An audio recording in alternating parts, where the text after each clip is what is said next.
Alors, je viens vous voir parce que je me suis informée sur votre bijouterie. Parce qu'en fait, ce qui m'a attirée, c'est que vous faites partie des rares artisans horlogers.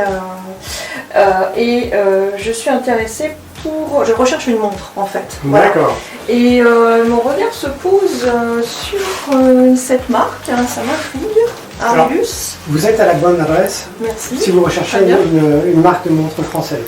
Oui. Et parmi ces marques de montres françaises, nous avons à cœur de soutenir l'horlogerie locale et notamment savoyarde en particulier. Parfait. Avec la marque Arius. Bien.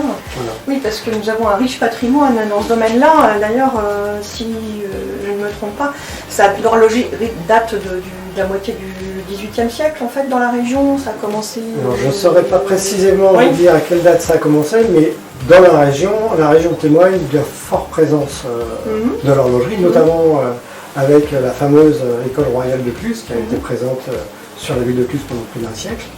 Et donc on a cette chance sur le département d'avoir une histoire horlogère forte à proximité de la Suisse. Ils ne sont pas donc les seuls à fabriquer des montres. Oui. Et aujourd'hui j'ai le plaisir de vous présenter le créateur de ces montres qui est spécialement venu pour vous les présenter. Bien, merci beaucoup. Donc qui s'appelle ce monsieur? Alors ce monsieur s'appelle Christophe Quillot. Voilà. Il est le créateur de ces modèles et l'inventeur de ces montres. D'accord, Arius. Bonjour monsieur, vous êtes donc le créateur. Bonjour. Bonjour. Alors Arius, merci, alors, quelle est l'histoire de cette création donc, qui est toute récente, n'est-ce pas? Donc la marque date a été créée en juillet 2021, donc ça fera 4 ans cet été. Et donc c'est en effet une marque locale avec un fort ancrage à notre territoire. Et justement, par cet objet, je veux créer un lien pour toujours avec nos lacs, et le message que je veux véhiculer au travers de mes montres. Oui, parce qu'il y a une vraie particularité, notamment dans les matériaux, par exemple. Parce qu'on voit qu'il y a des matériaux qui sont assez nouveaux, en quelque sorte, par rapport à ce qu'on peut voir sur d'autres montres. Tout à fait, donc on est dans un territoire très riche, qui a une histoire très à valoriser. Donc il y a ce passé paysan du territoire qui va expliquer l'utilisation de matériaux nobles comme la laine de mouton, la peau de vache.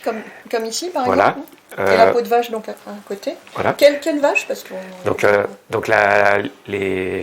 une peau de vache abondance. Voilà. J'aurais pu certains tarins où j'ai eu l'opportunité d'exposer m'ont demandé. Voilà, donc bon, ça viendra, mais voilà. Parce que là on a des matériaux vraiment d'ici. Ancrés territorialement pour raconter l'histoire de ce territoire. Donc il y a aussi à l'époque l'exploitation des ressources naturelles. Donc on va être sur des cadrans en pierre ou en bois. Donc pour l'instant j'ai mis à l'honneur l'ardoise de Morzine, le frame thermochauffé de Pras-sur-Arly. Et puis après, on a des industries justement qui sont venues s'installer dans nos vallées un peu plus tard, souvent le long des cours d'eau. Donc on a beaucoup de sidérurgie en Tarentaise ou en Maurienne. Donc j'ai commencé par l'acier inoxydable d'Ugine, mais pour plus tard, il pourrait y avoir du titane, l'histoire de l'aluminium de la vallée de la Maurienne.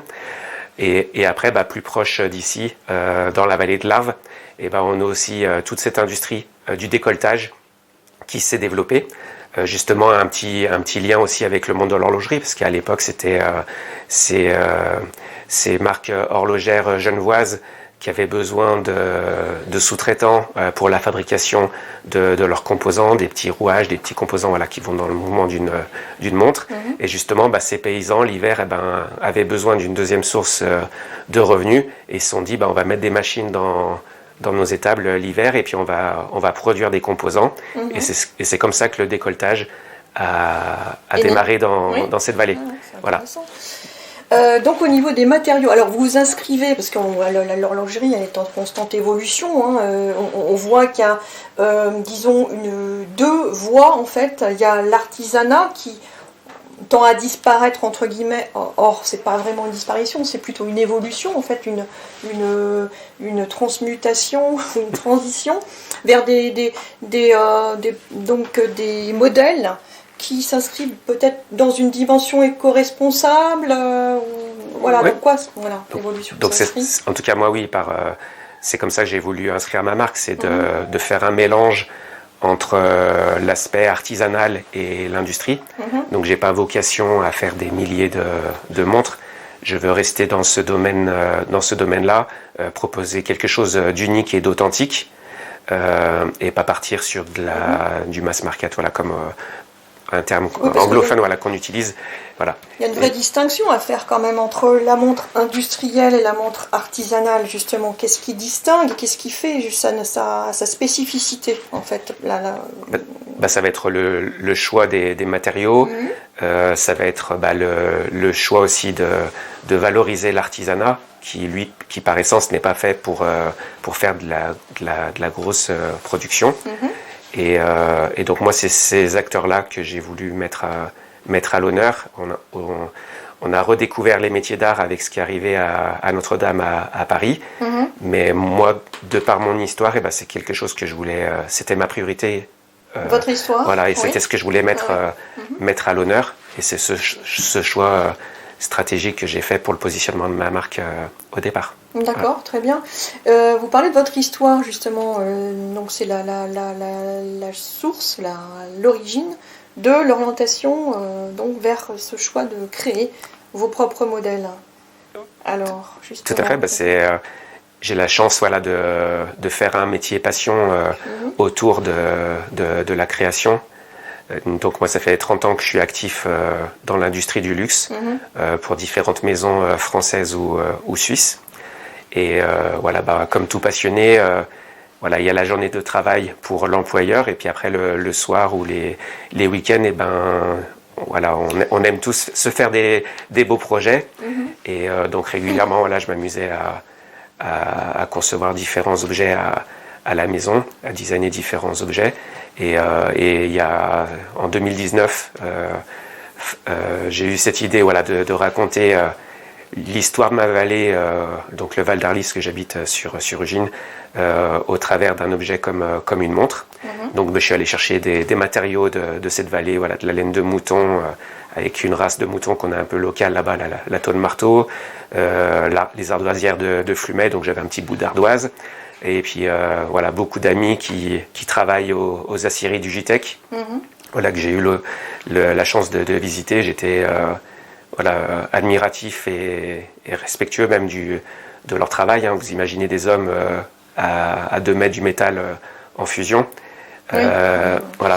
Et malheureusement il y a eu un incident il y a quelques mois, avec une poche de, si je dis pas de bêtises, de 40 tonnes, qui est tombée. Voilà. Et en fait, il faut être respectueux de ces hommes et de ce travail et qui est un fleuron en plus de l'industrie française, parce que c'est le leader mondial de l'acier inoxydable. Et donc j'avais à cœur, par passion, de valoriser tous ces acteurs. Et après, ma communication est axée là-dessus, en fait, sur la valorisation. Je ne parle pas que de Arilus, je parle de tous ces acteurs, aujourd'hui mes 20 partenaires, donc artisans, industriels, et qui gravitent autour du projet Arilus. Et c'est eux, en fait, que je veux mettre à l'honneur au travers de mes montres. Oui, on parlait de passion, parce que en fait, c'est un vrai métier de passion, le métier d'horloger, parce que vous parlez du fait qu'on ne compte pas ses heures, il faut être très persévérant dans la fabrication de ces montres qui prennent énormément de temps, en fait, de par pour la création, bien sûr, mais aussi pour la fabrication. Et pour moi, parce qu'ils voulaient découvrir plus près ce que je proposais. Et donc, justement, on est accompagné par un comité qui s'appelle France Éclat, qui valorise toute cette renaissance un peu de l'horlogerie française. Et d'autant plus que, même si moi, à mon niveau, je ne le ressens pas trop, mais par exemple, l'État, quand on a parlé de réindustrialisation en France, en fait, il y a la montre fait partie des 3 ou 5 objets, je ne me rappelle plus, qui ont été choisis par l'État pour soutenir cette industrie, pour accompagner la réindustrialisation française. Donc c'est plutôt actif du côté de Besançon, parce qu'il y a différents... Ah oui, c'est là-bas aussi, ça. Voilà. Donc surtout que le comité de l'horlogerie français est plutôt France Horlogerie est plutôt basé du côté de Besançon. Donc ils ont mis en place différents dispositifs pour accompagner cette réindustrialisation. Sur les Pays de Savoie, il y a eu 2-3 petits événements qui ont été faits, mais pour l'instant qui n'ont pas forcément débouché sur des aides concrètes. Voilà. Mais en tout cas, l'horlogerie et la montre, et l'État a souhaité soutenir cet objet pour accompagner cette réindustrialisation de la France. Très bien. Donc là, on est sur quelle tendance finalement? Parce qu'on a les montres industrielles, les montres artisanales, c'est deux mondes différents, on peut dire. Après, qui se complètent, parce que voilà, c'est ce qui est bien dans l'horlogerie. Après, le client, il doit juste être conscient de ce qu'il achète. Oui. Mais on peut avoir une montre même mécanique à 200 ou 300 euros. Par rapport aux miennes, par exemple, qui sont à 3000, et voilà, après, il faut regarder l'origine du mouvement. Et même avec un mouvement suisse ou maintenant français, parce que depuis un an, il y a un mouvement français. Après, la fabrication de l'habillage. Un mouvement français, d'accord, voilà. C'est-à-dire? Donc c'est à Besançon, justement, il y a une structure qui s'appelle France Ébauche. D'accord, c'est une ancienne société qui a été, un peu comme LIP, on a parlé de LIP tout à l'heure, voilà, qui est remise sur pied, voilà, avec un groupe franco-espagnol et une entité. Et après, aussi sur la partie habillage, voilà, parce qu'un mouvement suisse peut être dans un habillage qui est fabriqué relativement loin d'ici, mais qui va permettre, voilà, de positionner à un niveau de prix qui sera peut-être plus accessible à une majorité de personnes. D'accord, voilà. Donc voilà. Là, il y a un mix en fait, voilà, ici dans la mécanique. Et puis moi, il y a un mouvement suisse, voilà, en attendant le français, avec un habillage, donc tout l'extérieur de la montre qui est également fabriqué, et surtout, ça c'est l'histoire de ma marque, qui est fabriquée essentiellement en Pays de Savoie. Bien, voilà. Parce qu'il y a une forme particulière, là vous avez des arcs sur toutes vos montres, il y a d'autres modèles, peut-être qu'on pourra en voir d'autres après. Oui. Il y a une symbolique. Tout à fait, donc donc j'ai pris ce risque parce que j'aime créer et je voulais vraiment proposer quelque chose de différent. Et je voulais que mes montres soient, voilà, à 2 mètres d'une vitrine d'une belle bijouterie, joaillerie. Et vous reconnaissez Arilus au premier coup d'œil. Et la symbolique, c'est l'univers de la montagne, du ski, voilà, qui est comme ça que je vais décliner toute ma collection. Et en jouant avec, là vous avez une version squelettée. Il pourrait y avoir une version un peu plus prismatique pour un modèle féminin, pour quelque chose d'un peu plus bijou. Voilà, alors par exemple celle-ci. Voilà. Donc justement, donc on parlait du design et ces deux formes typiques et reconnaissables me permettent en fait un travail de personnalisation. Et donc là, par exemple, il y a 2 ans, pour accompagner la livraison de mes premiers clients, j'ai voulu mettre un autre artiste, une artiste, Alexandra Karl, donc qui est du côté de Thiers à Cluse. Donc une dame qui a fait l'école Boulle à Paris, qui est professeure aussi du côté de Genève dans tout ce qui est métier d'art.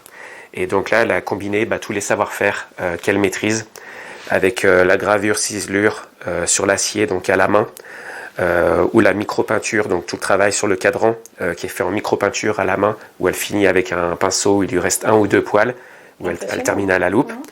Et donc là, rien que pour elle, ça a représenté une centaine d'heures de travail.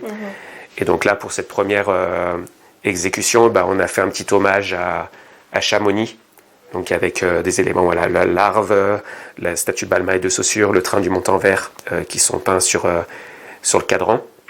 Et donc sur ce principe-là, voilà, on peut personnaliser vraiment à la demande.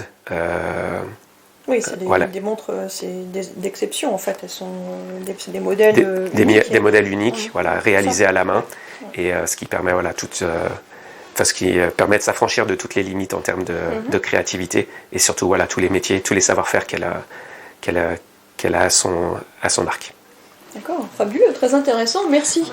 Merci beaucoup de nous avoir accueillis donc dans la bijouterie Holt et Erard.